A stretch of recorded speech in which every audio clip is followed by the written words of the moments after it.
आज हम जिस फिल्म की कहानी देखने जा रहे हैं उसका नाम है the teacher fall for her student. Diana Watts Texas के एक सबर्बन हाई स्कूल में इंग्लिश टीचर है जो अपने एक स्टूडेंट एरिक टूल के साथ अफेयर कर रही है। क्लास में डायना और एरिक अपने रिश्ते को छुपा कर रखते हैं। एक दिन डायना अपने भाई हंटर से मिलती है, लेकिन जैसे ही हंटर उनकी माँ की बिगड़ती तबीयत के बारे में बात करना शुरू करता है, डायना बेचैन हो जाती है और वहां से चली जाती है। उसके बाद उसकी रूममेट सोफिया उसे कहती है कि वो उसे एक पार्टी में कुछ सिंगल लड़कों रिच और डैन से मिलवाएगी।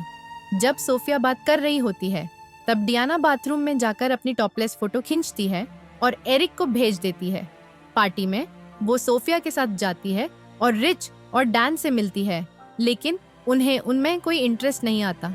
वो जल्दी पार्टी से निकालने का बहाना बना लेती है। हॉलिडे ब्रेक के बाद डायना की फेलो टीचर जेसिका यूज बताती है कि स्कूल में एक स्टूडेंट की टॉपलेस फोटो सर्कुलेट हो रही है। जेसिका इस बात पर चिंता जताती है कि कितने लापरवाह होते हैं आजकल के टीनेजर। डियाना को एहसास होता है कि उसने जो फोटो एरिक को भेजी थी वो भी वैसे ही फैला सकती है। उस दिन स्कूल के बाद वो एरिक से पार्किंग लॉट में मिलती है और उसे कहती है कि वो फोटो डिलीट कर दे। एरिक फोटो डिलीट कर देता है।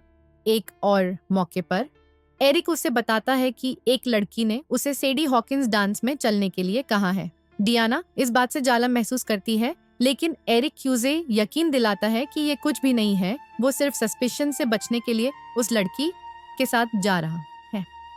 डायना और एरिक एक वीकेंड गेटवे पर जाते हैं जो एरिक के परिवार के रांच पर होता है। अगले दिन सुबह जब वो दोनों सेक्स कर रहे होते हैं, रांच का फोरमैन जेम्स वहां आ जाता है। वो एरिक की कर देख लेता है और दरवाजा खटखटाता है। डियाना बाथरूम में छुप जाती है जबकि एरिक जेम्स से बात करता है। जेम्स के जाने के बाद डियाना घबरा जाती है और एरिक से कहती है कि अगर उनका अफेयर पकड़ा गया तो वो अपनी जॉब खो देगी। डियाना कहती है कि उन्हें कुछ दिन के लिए अपने रिश्ते को ब्रेक पर रखना चाहिए। वो पोर्च पर जाकर अकेली बैठ जाती है, लेकिन एरिक उसे मनाने आता है। जब वो उसे सेड्यूस करने की कोशिश करता है और एग्रेसिव हो जाता है तो डियाना उसे धक्का देकर दूर कर देती है। स्कूल में डियाना एरिक से अपनी फीलिंग्स के बारे में बात करती है और कहती है कि वो उसे मिस करती है। वो उसे रात को अपने घर आने के लिए कहती है। उस वक्त जेसिका क्लास में आती है और उनकी बातचीत में टकरा जाती है। डियाना प्रिटेंड करती है कि वो सिर्फ स्कूल रिलेटेड बात कर रहे थे। रात को जब डियाना और एरिक उसके घर में सेक्स करने लगते हैं तो डियाना का बिहेवियर अजीब हो जाता है। वो कभी एरिक को दूर धक्का देती है, कहती है कि जो वो कर रहे हैं वो गलत है, और कभी उसके साथ चिपक जाती है और उसे रुकने के लिए विनती करती है। उसके इस इरेटिक बिहेवियर से तंग आकर एरिक गुस्से में वहां से निकल जाता है।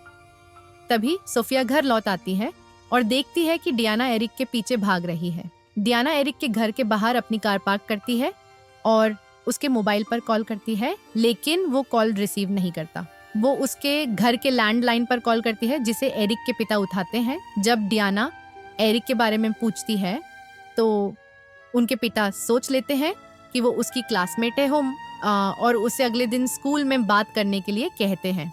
डियाना चुपके से एरिक के बेडरूम की विंडो के पास जाती है और उससे बात करने की कोशिश करती है।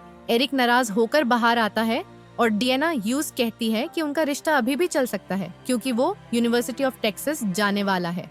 एरिक उसकी बात नहीं मानता। तभी उसके पिता बाहर आते हैं जिससे डर के मारे डियाना भाग जाती है। डियाना एक मोटेल जाती है, एक रूम बुक करती है और वहां से एरिक को कॉल करती है, लेकिन एरिक ने उसका नंबर ब्लॉक कर दिया होता है। उसके बाद वो अपना वॉइसमेल चेक करती है जिसमें उसके स्कूल के एक स्टाफ मेंबर का मैसेज होता है।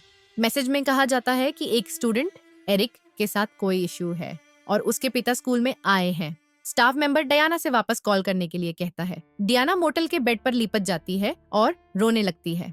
इस तरह की और फिल्मों के बारे में जानने के लिए लाइक करें, सब्सक्राइब करें। धन्यवाद।